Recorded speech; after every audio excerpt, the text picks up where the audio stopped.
Boa noite a todos os irmãos. Como costumeiramente fazemos, o culto do Evangelho no lar, da Casa Espírita Eulália Nogueira.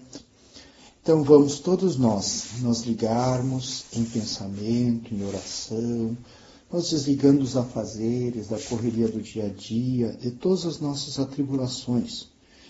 Vamos pedir que essa energia da Casa Espírita nos ligue todos, mentes e corações nessa grande rede social, pedindo a Deus, aos bons espíritos, aos nossos guias espirituais que possam nos guiar neste momento durante a leitura do Evangelho.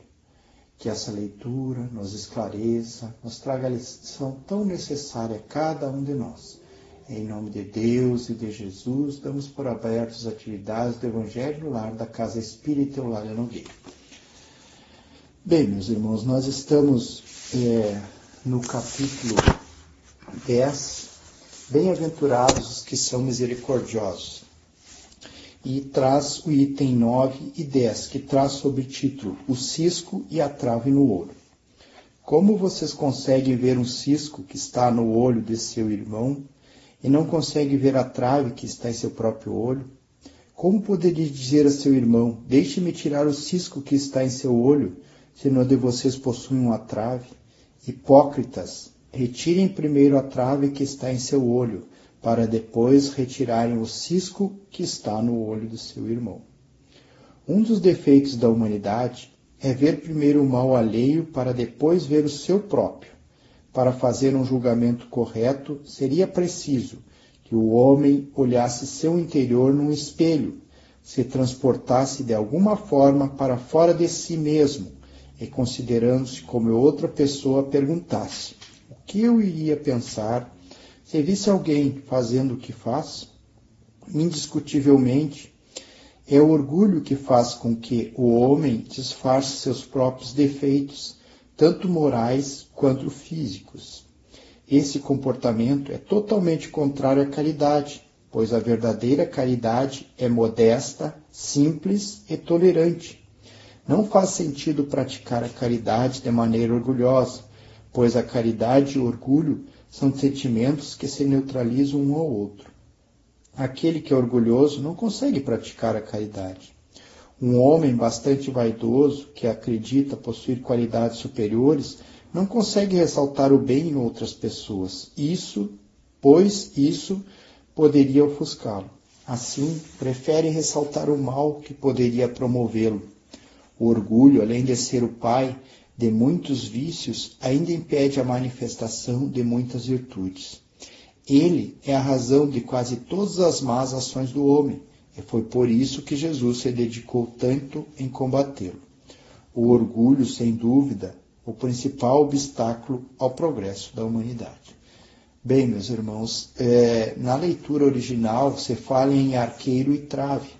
E buscando o conceito dessas palavras, arqueiro é um pequeno cisco e trave é uma grande viga, é um pedaço, é um objeto muito grande. Então se diz aqui que muitas vezes a gente consegue ver o cisco no olho das pessoas e não consegue ver a trave no nosso olho. Ou seja, às vezes a gente valoriza muito mais os erros dos outros, desconsiderando os nossos. Às vezes somos muito piores em comportamento das pessoas que nós julgamos. E nós temos uma grande praticidade em julgar. Somos juízes em causa própria. Nós esquecemos que somos todos errantes. Todos, na grande caminhada aqui nesta vida terrena, temos nossos erros. Então, julgar por julgar é muito fácil. Mas julgar com amor, com carinho, pensando que às vezes essas pessoas que praticam as maldades, os crimes hediondos, todas essas coisas que nos constrange tanto, que nós julgamos e apontamos o dedo, elas têm uma história pregressa. Elas não têm, às vezes, a família, não têm um emprego, não têm um alimento. Não que isso justifique, mas é uma razão, às vezes, para o seu comportamento. Com certeza, quando tiverem um adiantamento moral, farão de maneira diferente. E com certeza, nós que acreditamos na pluralidade das existências, ou seja, as várias existências que temos, Hoje estamos aqui encarnados, daqui um pouco vamos perder o nosso corpo físico e ter um corpo espiritual, que é o verdadeiro corpo, e depois vamos reencarnar novamente. Então, caminhando de passos lentos, o homem vai durante as suas existências, porque existência ele tem é uma só, ele existe como espírito, e vidas, eles têm várias vidas. Então, a vida corporal, digamos assim. Então, meus irmãos, se hoje erramos, amanhã talvez não vamos errar tanto, que já temos as nossas experiências. Mas sempre a gente deve usar da caridade. E nos diz uma coisa, no Espiritismo, um fato popular que se usa no Espiritismo, que diz o seguinte: quando nós apontamos o dedo, verifiquem vocês aí onde vocês estão, quando nós apontamos o dedo indicador para uma pessoa, nós estamos apontando 3 dedos para nós mesmos. Então nós devemos perguntar: será que esse julgamento é propício? E se eu estivesse no lugar dessa pessoa, passando por toda essa história, como eu agiria? E quais são os meus defeitos? Então, meus irmãos, e não devemos, no final das contas, julgar, porque somos todos errantes. Então nós temos que usar da nossa misericórdia, da caridade, da bondade, sempre nos colocando no lugar do outro, porque as dificuldades são grandes e só sabe a sua dificuldade aquele que está passando. Então nós sempre temos que nos colocar no lugar do outro. Então, sempre ver que às vezes nós temos muito mais defeitos a corrigir do que aquele pequeno defeito daquela pessoa. E é muito interessante essa passagem do Evangelho.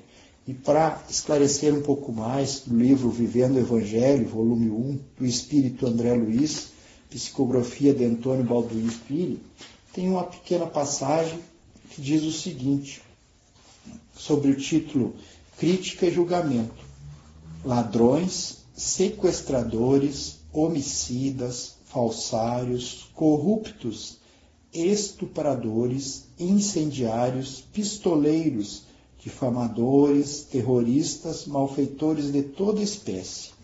Não há dúvida quanto ao julgamento desses infratores em débito com a lei.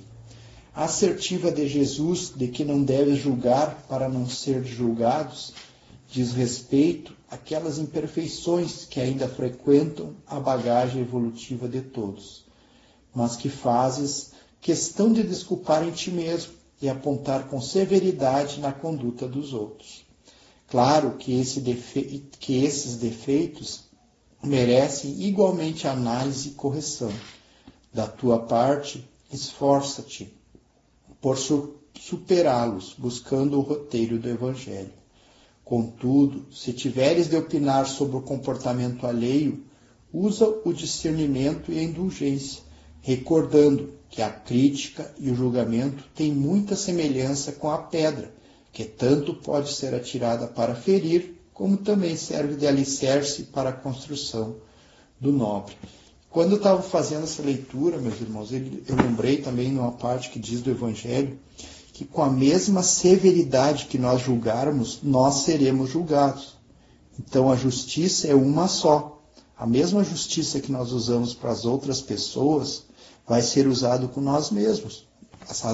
Pois admitimos que estamos sendo justos, né, meus irmãos? Então é importante usar da indulgência, da bondade, para com esses irmãos que erram, emanando uma oração, para que chegue até, às vezes, esses corações endurecidos, e corações envolvidos ainda com os bens materiais, valorizando acima de tudo, menos que as pessoas que estão encarnadas nesse mundo, valorizando bens materiais que com certeza são só empréstimos do mundo material para nós.